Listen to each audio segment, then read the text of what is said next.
Schiit Audio wasn't the first company to release a CD transport with a USB output. That honor goes to China's Shanling, whose ET3 CD transport preceded the Schiit Urd by at least 2 months. Now, I really like the Urd. I've given it a lot of coverage on this channel. But in this video, I am going to explain why I think the Shanling ET3 is a much better deal. This episode is brought to you by AudioQuest, makers of the mythical series Analog Interconnects. Click the link in the show notes for more information. Welcome back, everybody. Yes, Shanling's ET3 is a CD transport.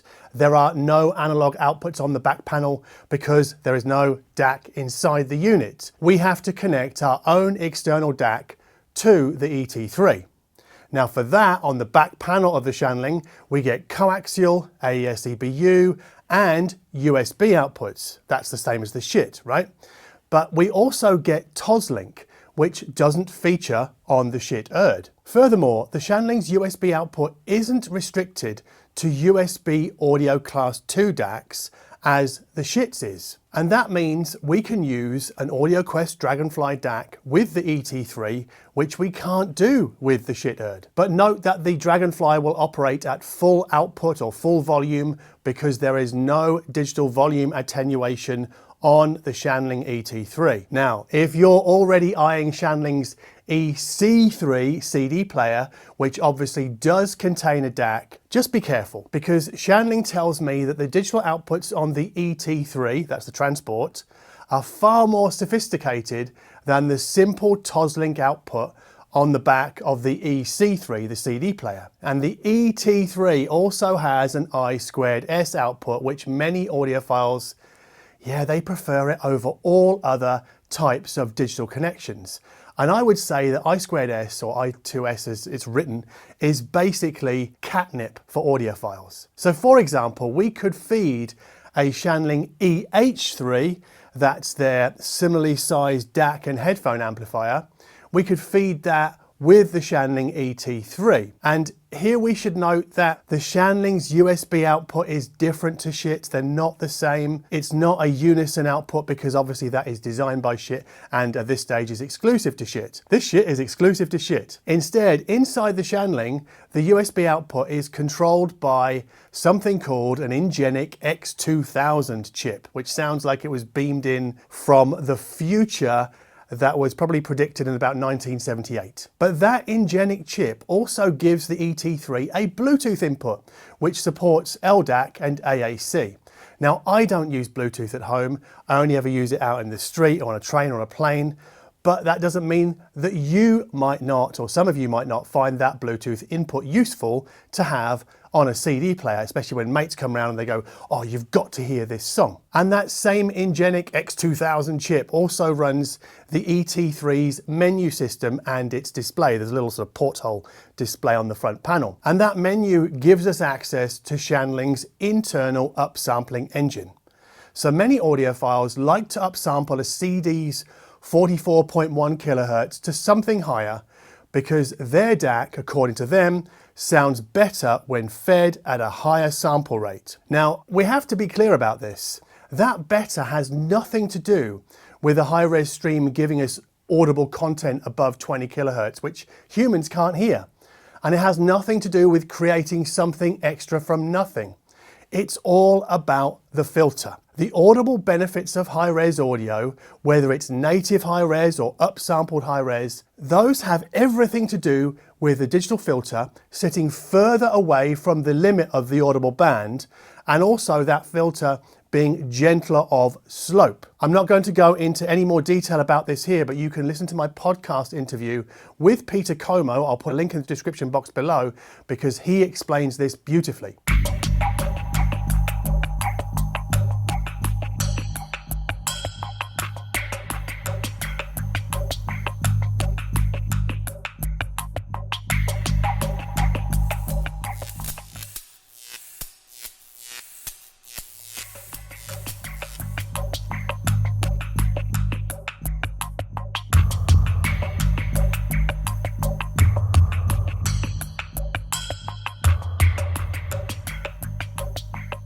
And another type of audiophile catnip, I think, is DSD.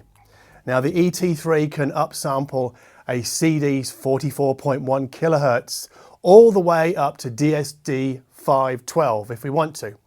Now that DSD 512 can only be sent out of the USB output and the I2S output. The coax, the AES and the Toslink are all capped at DSD 64, but it's still DSD and it's optional and it's there if you want it. Now, of course, the ET3 has none of the USB hub functionality of the Schiit Urd, but its Ingenic chip adds something, I think, more immediately useful for more people. And that something is an internal network streamer. Now, the streamer inside the ET3, it's only basic. It's Wi-Fi only, there's no Ethernet, and it only does UPnP and AirPlay. But AirPlay is enough for Roon streams. And the porthole screen that I mentioned on the front gives us basic cover art and metadata display, and I think that's really super neat. However, one far more obvious feature of the ET3 that I think again bests the Urd is its CD playback mechanism. So inside the Shanling, we get a Philips CD drive, and I think the CDs are read by a Sanyo laser. But there's no slot here, which I'm not a big fan of, and there's no drawer here for me to grumble about how flimsy it is, as I did with the Urd. Instead, we drop the CD into the sort of the hole in the Shanling and then put the glass lid on top of the CD, and then we hit play. And it kind of feels a bit like putting a lid on a pot of boiling water that you would use to boil pasta or something. But the glass lid has a puck on its underside to keep the CD in place. And we can hit play using the control buttons on the top of the ET3. Or we can use the supplied infrared remote control, which I've got to say is extremely fussy about direction. Or we can use Shanling's Edict smartphone app. Although I must say that getting the ET3 onto my Wi-Fi network was a major pain in the ass. Shanling's app and network onboarding process isn't the most intuitive that I've ever used. But I really like having the playback controls on top of the ET3, especially because most of us don't have our CD players sitting at eye level. But hey, maybe you do. And if you do, please let us know in the comment section below.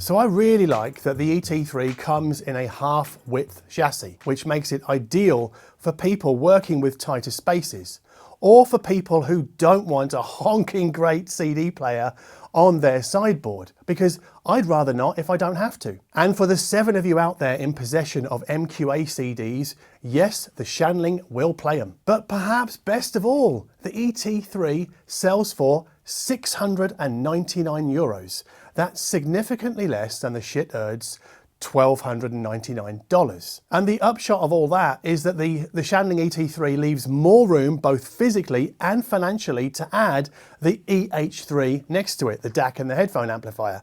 And that headphone amplifier is super powerful. Plus, and you might think this is a bit of an odd thing to say, but we can get Shanling gear in the EU more easily, far more easily actually, than we can get Schiit gear. Schiit supply into the EU is more of a trickle than a steady flow as far as I can tell. But please let me know if you found a great place to get Schiit gear inside the EU, so that's not the UK.